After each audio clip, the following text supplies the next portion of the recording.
Au nom du Père, du Fils, du Saint-Esprit. Amen. Seigneur Jésus, tu connais mon inconstance et mon infidélité. Tu sais combien je suis faible. Alors je demande en ton nom que notre Père céleste envoie son Esprit pour que quotidiennement je puisse entreprendre la lecture du catéchisme de l'Église catholique et que mon cœur s'ouvre à la tradition enseignée par ton Église, ma mère. Que je puisse ajuster toutes mes actions et mes œuvres à son enseignement. Mon Jésus, avec confiance j'abandonne la constance et la fidélité de toute la démarche entre tes mains. Que Saint Michel Archange et mon ange gardien protègent et défendent chaque moment quotidien consacré à cette lecture. Maintenant, avec toi et par ta voix, disons: Notre Père, qui es aux cieux, que ton nom soit sanctifié, que ton règne vienne, que ta volonté soit faite sur la terre comme au ciel. Donne-nous aujourd'hui notre pain de ce jour. Pardonne-nous nos offenses comme nous pardonnons aussi à ceux qui nous ont offensés. Et ne nous laisse pas entrer en tentation, mais délivre-nous du mal. Amen. Ensemble, mon Jésus d'amour, saluons notre sainte maman, la Vierge Marie. Entre ses mains, je remets mon cœur, mon âme, ma volonté et ma vie, afin que par ses soins règne en moi la volonté du Père, et qu'en ses mains mes œuvres soient gardées, transformées, en parfaite offrande rayonnante de la lumière de Dieu, pour sa gloire, le salut des âmes et la consolation des âmes du purgatoire. Je te salue Marie, comblée de grâce. Le Seigneur est avec toi, tu es bénie entre toutes les femmes, et Jésus, ton enfant, est béni. Sainte Marie, Mère de Dieu, prie pour nous, pauvres pécheurs, maintenant et à l'heure de notre mort. Amen. Je te salue Marie, comblée de grâce, le Seigneur est avec toi.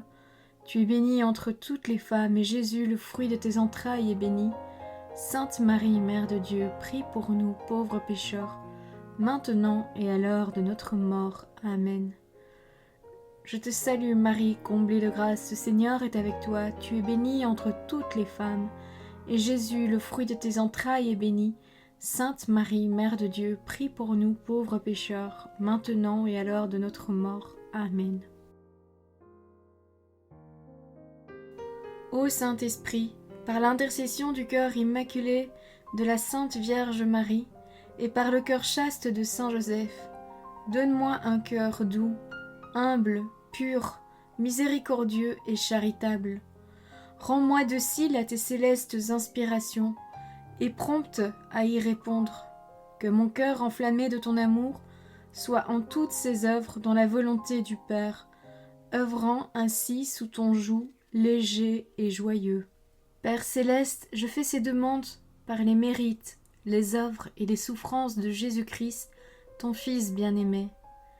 En mon nom, au nom des âmes de ma famille, au nom des âmes de mes proches, au nom des âmes qui se sont recommandées à mes prières, au nom des âmes constituant ta Sainte Église, le pape, les cardinaux, les évêques, les prêtres, les religieux et religieuses, les laïcs, au nom des âmes qui ne te connaissent pas, des âmes des païens, des âmes des hérétiques, des âmes des apostats et des âmes froides, en tout temps, dans les siècles des siècles.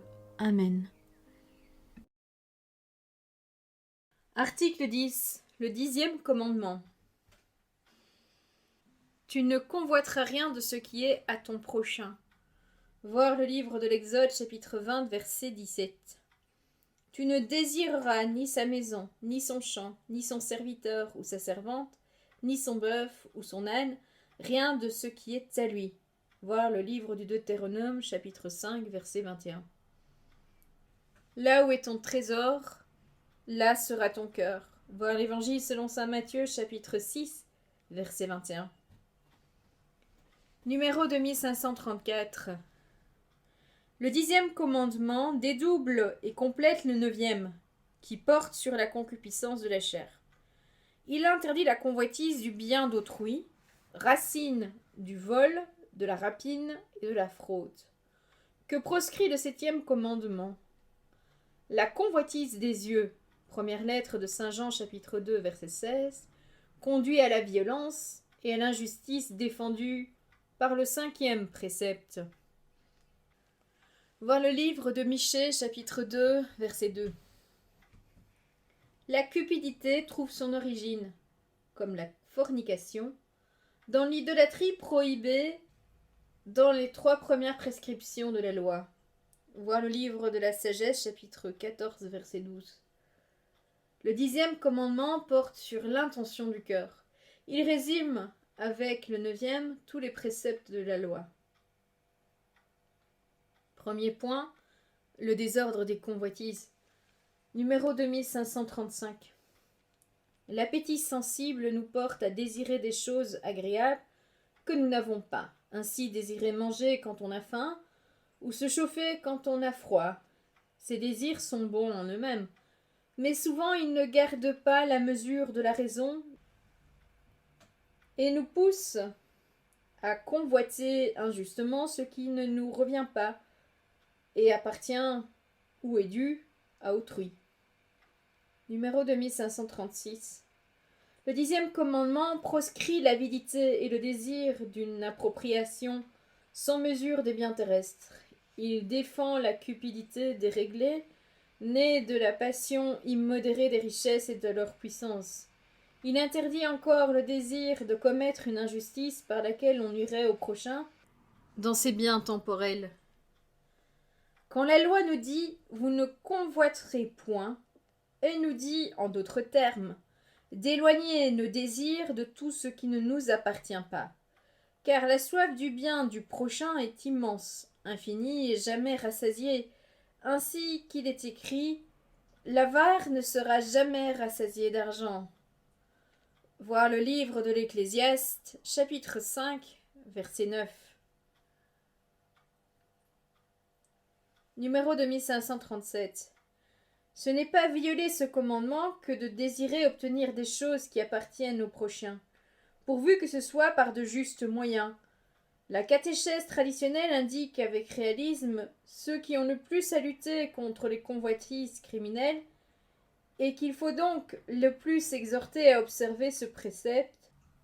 Ce sont les marchands qui désirent la disette ou la cherté des marchandises, qui voient avec chagrin qu'ils ne sont pas les seuls pour acheter et pour vendre, ce qui leur permettrait de vendre plus cher et d'acheter à plus bas prix, ceux qui souhaitent que leurs semblables soient dans la misère afin de réaliser du profit, soit en leur vendant, soit en leur achetant, les médecins qui désirent des malades, les hommes de loi qui réclament des causes et des procès importants et nombreux.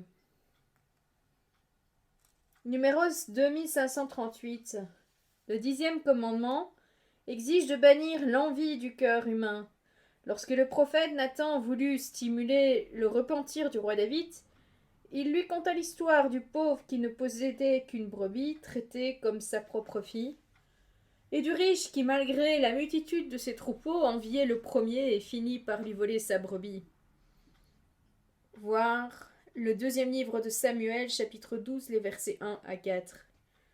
L'envie peut conduire au pire méfait. Voir le livre de la Genèse, chapitre 4, les versets 3 à 8.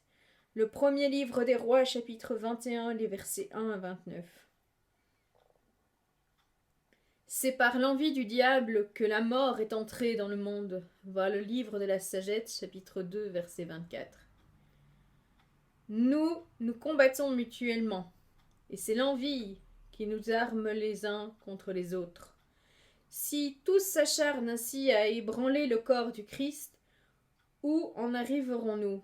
Nous sommes en train d'énerver le corps du Christ. Nous nous déclarons les membres d'un même organisme, et nous nous dévorons comme le feraient des fauves, nous dit saint Jean Chrysostome. Numéro 2539.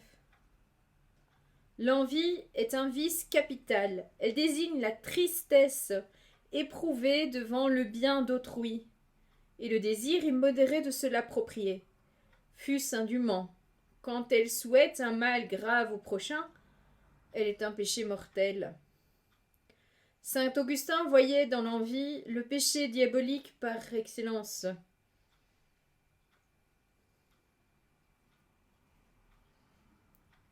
De l'envie naissent la haine, la médisance, la calomnie, la joie causée par le malheur du prochain et le déplaisir causé par sa prospérité. Saint Grégoire le Grand. Numéro 2540. L'envie représente une des formes de la tristesse, et donc un refus de la charité. Le baptisé luttera contre elle par la bienveillance.